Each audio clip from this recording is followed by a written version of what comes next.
기도와 전도에 힘쓰며 살아오신 이순녀 권사님에게 하나님께서 어떻게 놀라운 은혜들을 베푸셨는지 어머니의 천국 전해드립니다.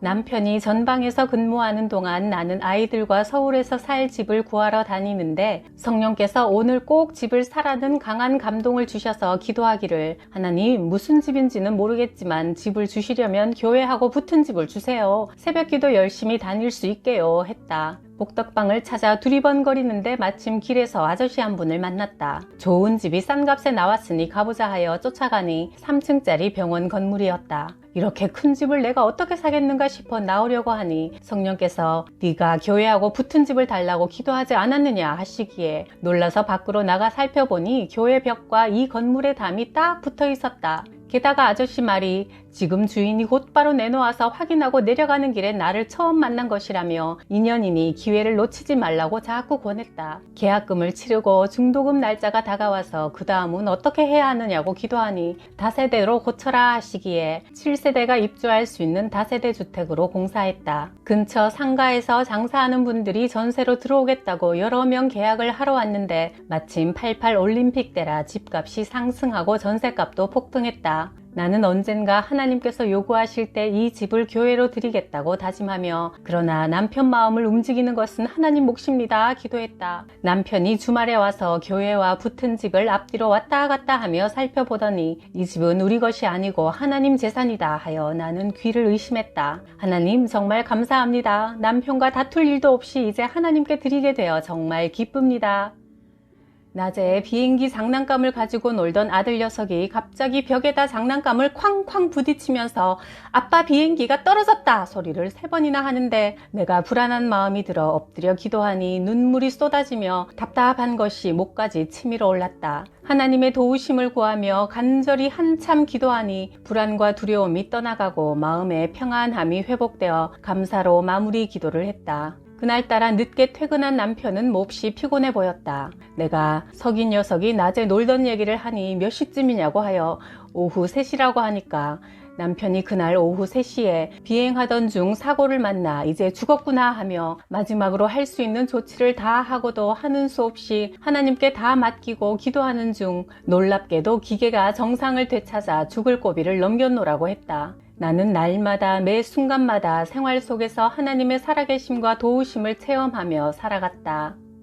남편이 1년간의 교육기간이 끝나고 새로운 임지를 놓고 기도하던 중 나는 용문산으로 갈 것이라는 응답을 받았다. 그런데 남편이 강원도 사단으로 명령이 났다 하기에 나는 용문산 쪽으로 기도 응답을 받았다고 하니 남편은 기도가 잘못될 수도 있지 않느냐며 무심코 말했다. 며칠 후 남편이 강원도 사단은 취소되고 용문산으로 명령이 났다면서 하나님이 당신 기도를 더 잘 들어주시나 보다며 웃었다. 짐을 관사에 옮기면서 보니 언덕 위에 창고 같은 군인교회가 보였다.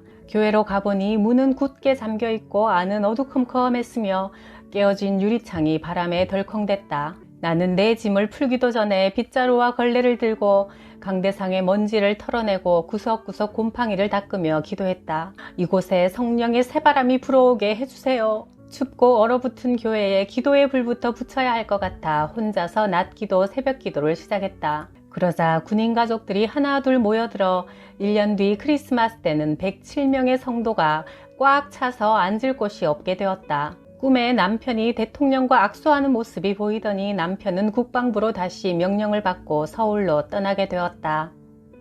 구역 식구의 아들이 온몸에 징그러운 왕사마귀가 가득 덮여 병원에서도 손을 못 대고 고민한다며 기도 부탁을 해왔다. 너 예수님 믿지? 우리가 함께 기도할 때 예수님께서 네 병을 고쳐주실 줄 믿으면 아멘 해봐. 했더니 아이가 씩씩하게 아멘 하기에 간절히 손을 얹고 기도했다. 그 뒤 아이 어머니가 이렇게 간증했다. 기도받고 나서 아들은 공차게 하러 나갔다가 저녁에 땀으로 범벅이 되어 들어왔다. 목욕을 시키는데 왕사마귀들이 후두두둑 물속으로 떨어져 내리더니 피부가 뽀얗게 깨끗해져 버렸다. 그 광경을 본 남편이 놀라서 내일부터 새벽기도 나가겠다고 약속까지 했단다. 그 일이 있고 나서 얼마 후 교회 나온 지 얼마 안 된 나씨 부인이 결혼하고 오랫동안 아이가 없어 고민하던 중 전도를 받고 교회에 나와 열심히 기도했는데도 응답이 없자 신앙생활을 그만두려 한다는 소식이 들려왔다. 내가 그를 위해 기도하니 성령께서 이런 감동을 주셨다. 21일 동안 매일 그 가정에서 함께 예배드려라. 그 여인이 결혼 전에 낙태하여 생명을 잉태하지 못하는 것이다. 나는 21일간 아침마다 시간을 정해놓고 그 가정에서 함께 예배를 드렸다. 지난날의 잘못을 회개하며 꾸준히 기도드린 후 곧바로 그녀가 임신을 하자 그 소문이 부대 안에 삽시간에 퍼져나갔다. 그러자 목사님이 나를 불러 책망했다. 왜 내가 기도했을 때는 아무 응답이 없고 집사님이 기도하니까 응답이 왔다고 떠들고 다닙니까? 교만하게 굴지 말고 앞으로는 사람들에게 기도해 주지 마시오. 목사님 오해입니다. 그동안 여러분들이 함께 기도해 주신 결과지요. 저 같은 무명의 집사를 통해 하나님이 역사하신 것은 서로를 겸손하게 하기 위함이라 생각합니다. 나는 마음이 아파 그날 밤 철야 기도를 하러 교회 갔는데 기도는 안 나오고 마음이 편안하면서 잠이 쏟아졌다. 꿈을 꾸었는데 하늘로부터 노한 음성이 들리며 내가 이 종을 사흘 안에 강대상에 서지 못하게 하리라 말씀하셨다. 깜짝 놀라서 깨니 두려운 마음이 들었다. 사흘 후 주일 저녁 예배 시간 나는 깜짝 놀라지 않을 수가 없었다. 목사님이 강대상에 서서 설교는 하지 않고 손수건으로 눈물을 자꾸 닦으며 내가 무슨 죄를 지었기에 하나님께서 나를 갑자기 이곳에서 쫓아내시는지 모르겠습니다. 오늘 낮 예배 후 2시에 상부에서 명령이 내려와 내일 당장 이사를 하라고 합니다. 일요일에 명령을 내는 법이 어디 있으며 그곳에 가면 목사님이 7분이나 계시니 부목사는 언제 강대상에 서볼지 모르는 상황입니다. 아직 임기도 멀었는데 어떻게 이런 일이 생겼는지 모르겠습니다. 하셨다. 다음날 월요일 아침 목사님은 이삿짐을 싣고 떠났다. 다른 죄는 다 용서하되 성령을 회방하고 부인하는 죄는 용서할 수 없다는 말씀이 생각났다. 부대 내에 교회 건물이 없어 강당에서 예배를 드리다가 오랜 기도의 응답으로 교회를 건축하게 되었다. 나는 너무나 감동하여 기도했다. 하나님, 교회 건축을 위해 저도 뭔가를 드리고 싶은데 가난한 군인 살림에 드릴 게 없네요. 저도 향기로운 산재물이 되게 해주세요. 그러자 꿈에 예수님이 나타나셔서 교회 건축을 위해 네 자존심을 바쳐라 하시기에 순종하겠나이다 하고서 꿈을 깼다. 그날 웬 40대 남자가 찾아왔다. 자기는 보험회사 소장인데 매일 출근하지 않아도 되고 수입도 괜찮으니 한번 해볼 의향이 없느냐며 명함과 안내책자를 놓고 갔다. 이튿날 회사로 찾아가니 어제 들렀던 소장님이 반갑게 맞아주었다. 꿈에 예수님이 자존심을 내어놓으라 하셨는데 내 자존심을 내놓고 해야 할 일이 보험 설계사 이것밖에 더 있겠나 싶었다. 첫 달 수입이 37만 원이었다. 남편 월급이 27만 원인데 더 많이 번 것이 꿈만 같았다. 건축 헌금을 드리고 목사님 차에 기름도 넣어드리고 나는 정말 신이 났다. 자존심이 뭐 그리 대수랴. 하나님을 위해 얼마든지 내어놓겠다며 나는 정말 신바람 나게 일했다. 군인과 결혼한 내게 첫날 밤 그가 당신은 세 번째요 라고 해서 깜짝 놀랐다. 첫째, 나는 하나님과 결혼했고, 둘째, 군대와 결혼했고, 셋째, 당신과 결혼한 거요. 아유, 다행이다. 그 중에 여자는 나밖에 없네 하면서 웃었다. 나는 교회를 다니지 않았는데 용인으로 이사하여 남편이 야근하던 어느 날 이상한 꿈을 꾸었다. 나를 죽이려는 살인마가 어둠 속에서 끈질기게 쫓아오고 나는 허겁지겁 도망치고 있는데 누군가 나를 언덕 위 하얀 교회로 숨기며 이곳에 꼼짝 말고 있어라. 이곳을 결코 떠나면 안 돼. 간곡한 어조로 말했다.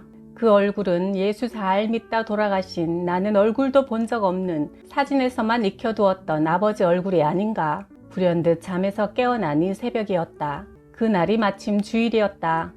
남편은 평소 교회 가기 싫어하는 나를 강요하지 않았다. 그러나 오늘은 꿈에 본 그 하얀 교회를 내가 먼저 찾아 나서고 싶었다. 여보, 얼른 교회 가자 하니 남편은 신이 나서 어떤 교회로 갈까? 당신이 정해 했다. 나는 언덕 위의 하얀 교회라고 단호히 대답했는데 그때 집 뒤편에서 댕그렁댕그렁 교회 종소리가 들려왔다.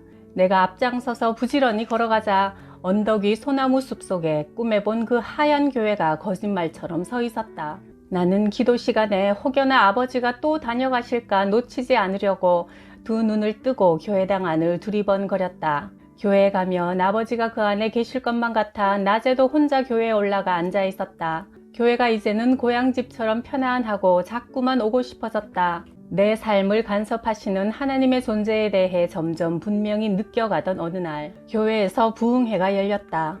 목사님이 믿음에 대해 설교하셨다.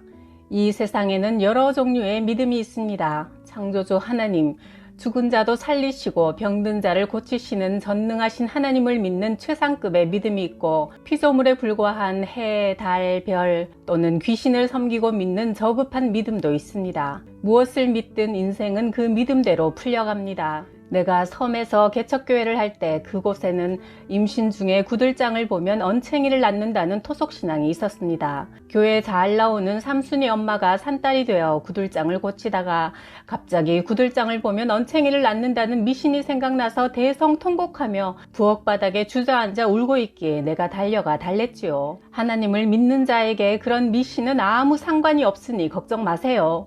그래도 그녀는 벌써 봐버렸는데요 뭐 하며 계속 울더니 정말 언챙이를 낳았습니다. 하나님을 믿는 믿음보다 언챙이 낳는 믿음이 더 컸던 삼순 엄마는 그녀의 믿음대로 귀신이 역사하여 언챙이를 낳은 것입니다. 이처럼 인간이 어떤 믿음을 갖느냐가 가장 중요한 일입니다. 언챙이를 낳는 개떡 같은 믿음 갖고 언챙이 낳지 말고 하나님을 아버지로 믿는 최상의 믿음을 가지고 불가능을 가능케 하며 살아가십시다. 늘 깨어서 기도하고 성령 충만을 사모하십시오. 나는 이 설교 말씀을 들으면서 어두운 머릿속이 환하게 밝아지는 것을 느꼈다. 나는 어릴 때 아름다운 자연 속에서 뛰어놀면서 늘 누가 이런 것을 만들었으며 누가 나를 이 세상에 보내었는지 막연히 궁금해했는데, 그분이 바로 하나님이시며 나를 사랑하시는 아버지라니, 예수 그리스도를 통해 죄 많은 인간을 구원하신 하나님의 사랑과 영혼을 지닌 인간은 언젠가 죽음에 직면했을 때 천국과 지옥 중 택해야 한다는 엄연한 사실을 알게 되자 나는 흥분하다 못해 전율했다. 이제 나의 근원을 찾았으니 이보다 더 기쁠 수는 없었다. 11조, 주일 성수, 구역예배, 수요예배에 빠지지 않았고 예수의 피로 사신 교회를 위해 내가 할 수 있는 일이 무엇인가 찾기 시작했다. 어느 날 항공 장교인 남편이 고도의 비행 교육을 받기 위해 미국으로 떠나 나는 두 아이를 데리고 친정으로 갔다. 나는 남편을 위해 최소한 100일간은 기도해야겠다는 일념으로 매일 새벽 기도를 다녔다. 그러던 어느 날 올케 언니가 새벽 기도 같이 가게 깨워달라고 해서 언니의 방문을 두드리는 순간 분명히 문이 닫혀 있는데 방 안 풍경이 훤히 다 보이는 것이다. 오빠가 자고 있는 침대 주위를 큰 구렁이가 감고 있는데 체격이 큰 오빠가 피골이 상접한 모습으로 누워있고 언니는 두려워 떨며 앉아있는 모습이 보였다. 나는 놀라서 황급히 대문을 박차고 교회로 달려갔다. 오빠가 그동안 술만 먹으면 사람이 180도 달라지는 행동이 사탄의 조종인 것을 그날 나는 비로소 깨달았다. 술마귀를 이기지 못하는 오빠의 불쌍한 영혼을 건지는 길은 기도의 힘밖에 없다는 것을 나는 확신하고 그날 본 황당무계한 상황을 언니에게 사실대로 알려주었다. 언니도 그 후 죽으면 죽으리라는 사생결단의 새벽 기도를 하여 마침내 오빠는 술을 끊고 감리교 권사로 구역장으로 헌신적인 삶을 살게 되었다. 1996년 7월 5일 어머니가 하나님 품으로 돌아가셨다. 이틀 전 밤 12시에 혼자 엎드려 기도하는 가운데 어머니의 영혼을 하나님 손에 부탁합니다 라는 기도가 나와 깜짝 놀랐었는데 어머니는 이미 예정된 시간을 향해 소리 없이 달려가고 계셨던 것이다. 어머니 집으로 달려가는 길에 치악산 하늘 위 장맛비가 시커멓게 쏟아져 내리던 그 하늘에 어느새 비가 멎고 커다란 목화송이 같은 흰 구름이 떠 있는 채로 어머니가 흰 옷과 금면류관을 쓰고 30대의 젊고 단아한 아름다운 모습으로 하늘로 올라가시는데 그때 하나님께서 사랑하는 딸아 하시며 어머니의 영혼을 맞이하시는 놀라운 장면이 보였다. 여보 저기 좀 봐 하니 남편도 어머니 천국 가셨네 말했다. 며칠 전 전화 드릴 때 엄마 사랑해 했더니 나도 사랑해 하시던 그 말이 이 세상 마지막 모녀지간의 작별 인사가 될 줄이야. 나도 하늘에 소망을 두고 이 땅에서 나의 할 일을 다한 후에 기쁘게 어머니를 배울 생각에 순간 슬픔과 고통은 사라지고 감사가 흘러 넘쳤다. 시아버지가 연탄가스 중독으로 갑자기 돌아가셨다. 밤 12시가 되고 영안실이 조용해지자 나는 기도했다. 하나님, 아버님이 천국 가셨습니까? 지옥으로 가셨습니까? 그때 눈앞에 안개 낀 요단강이 보이고 아버님이 급히 건너가시는데 벌거벗은 구원이다 라는 성령의 소리가 들렸다. 왜 벌거벗은 구원입니까? 물으니 나를 위해 한 일이 하나도 없다 하셨다. 시아버지는 황해도에서 교회를 개척하신 신앙의 가정에서 살아 교회를 다녀도 사업하느라 늘 바쁘셨고 불쌍한 이웃이나 친구들을 돌봐주고 나누는 삶을 사셨으나 교회를 통해서 하신 건 아니었다. 하나님은 예수의 피로 사신 교회를 통해서 선한 일 하기를 원하시는 것 같았다. 개인이 자기 이름으로 하는 것은 이미 세상에서 받을 상을 다 받았으니 하나님과는 관계없는 일이 되어버리는 게 아닐까 하는 생각이 들었다. 나는 아버님이 천국 가셨다는 것만으로 만족했다. 하나님의 성전 문지기인들 어떠랴. 지옥의 상석보다 낫지 않겠나. 33살 때 어느 날 나는 오토바이를 타고 전도용으로 쓸 선물을 사가지고 집으로 돌아오는 중이었다. 순간 옆길에서 달려오는 택시와 충돌해 그 자리에서 붕 떴다가 길 한가운데로 나가 떨어졌다. 오토바이는 튕겨져 나가고 선물꾸러미는 사방으로 흩어졌다. 택시기사는 피해자인 나를 살필 생각은 하지도 않고 10년 무사고 운전을 했는데 이제 끝장이라며 통곡하는 것이다. 나는 택시기사부터 달랬다. 아저씨 걱정 마세요. 아저씨한테 절대 해가 되지 않도록 하겠습니다. 대신 예수 믿고 교회 나가겠다고 약속하세요. 나는 크리스찬입니다. 그날 밤 나는 다리가 터져 나갈 듯이 아파 병원에 가니 뼈에 금이 갔다며 깁스를 하고 1년간 병원에 누워 있어야 한다고 했다. 나는 기도해서 해결받아야겠다고 생각했다. 야곱이 천사와 씨름해서 환도뼈가 부러지기까지 문제 해결을 받기 위해 사생결단으로 기도했던 것처럼 나도 하나님께 때를 쓸 참으로 목발을 짚고 교회에 갔다. 1년 동안 병원 침대에 누워있고 싶지 않았다. 강대상 앞에 다친 오른발을 쭉 펼쳐놓고 나는 기도했다. 하나님, 매일 다니며 전도도 해야 하고 구역장이 구역 식구들 신방도 해야 하는데 1년씩이나 병원에 눕혀놓으실 겁니까? 이러면 하나님 손해입니다. 기도하니 자꾸만 웃음이 나왔다. 그 순간 성령께서 내가 너의 마음 중심을 보았노라 다 나았다 하시는데 아픈 다리에 뜨거운 무엇이 확 지나가며 다 나았다는 확신이 들었다. 나는 뛸 듯이 감격하여 목발은 교회에 그대로 버려둔 채 하늘을 향해 하나님 보세요, 고쳐주신 두 다리로 뛰어서 집에 갑니다 하며 뛰기 시작했다. 단숨에 아파트 5층인 우리 집까지 달려가니 남편은 퉁퉁 붓고 시퍼렇게 멍들었던 내 다리가 말짱한 것을 보고는 그 자리에 무릎을 꿇고 감사 기도를 드렸다. 어느 날 알고 지내는 윤 회장님한테서 전화가 왔다. 이준 사장이 삼풍백화점을 팔려고 내놨다는데 위치도 괜찮은 것 같으니 한번 가보지 않겠습니까? 나는 무심코 말했다. 그 사장이 지은 건물이면 분명히 부실공사일 텐데 무슨 봉변을 당하려고 그러십니까? 이준 사장이 지은 교회마다 부실공사 투성이었다. 방수가 안 되고 하수구 문제며 불편함이 많아 나는 평소에도 이런 생각을 했었다. 장로라면서 어떻게 개인 집도 아닌 하나님의 교회를 이렇게 부실하게 지을 수가 있을까? 더욱이 성도들이 안 먹고 안 입고 뼈 아프게 헌금한 것을 가지고 이런 사람의 인생이 과연 어떻게 될까 괘씸해 했었는데 어느 날 TV를 통해 땅속으로 주저앉는 삼풍 부실공사의 실체와 그가 파놓은 살인 구덩이 속에 갇혀 아비규환으로 피투성이가 되어 고통하는 사람들을 보면서 지난날 그의 삐뚤어지고 마비된 양심이 회개할 수 있도록 미처 기도하지 못한 내 죄를 뼈아프게 회개하며 눈물을 흘렸다. 주일 오후에 거실에서 기도하는데 환상처럼 누군가 웅성거리며 계단을 올라오는 소리가 들리더니 검은 옷 입은 저승사자 둘이 앞집으로 들어가는 모습이 보였다. 앞집은 손집사님 집인데 이간질로 우리 구역의 부흥을 방해하던 고집사와 가까이 하면서 나와는 이웃에 살면서도 문을 걸어버리곤 하여 곧 마음이 돌아오도록 기도하는 중이었다. 그날 밤 9시쯤 손집사 남편이 아내가 다 죽게 되었다며 기도 좀 해달라고 나를 찾아왔다. 놀라서 쫓아가 보니 입술이 시퍼렇게 되고 눈동자는 풀어져서 곧 죽을 사람 같은데 침대 시트가 땀으로 온통 젖어 있었다. 낮부터 갑자기 하열이 심해 병원에 갔더니 지혈도 되지 않고 병명도 찾지 못해 병원에서는 더 이상 해줄 것이 없으니 집으로 데려가라 해서 왔다는데 구역장님 기도를 받으면 나을 것 같은 생각이 든다며 간곡히 부탁하여 뜨겁게 기도해주니 땀을 비오듯 쏟아내고는 시퍼렇던 얼굴이 변하여 분홍빛으로 돌아오고 잠이 자꾸 쏟아진다 하여 나는 집으로 돌아왔다. 집사님은 이튿날 오전에 걸어서 우리 집으로 찾아와 하혈도 멈추고 잘 잤노라며 고맙다고 했다. 우리는 오랜만에 함께 기도하며 하나님께 영광을 돌렸다. 날마다 매 순간마다 간섭하시고 기도에 응답하시는 성령님의 역사에 나는 감탄을 금치 못했다. 내게 맡겨진 구역을 돌아보며 문패에 손을 얹고 기도하는데 나에 대해 헛소문을 퍼뜨리고 다니며 나를 억울하게 모함한 고집사님 댁 현관 앞에 이르자 자꾸 썩는 냄새가 진동하여 구역질이 났다.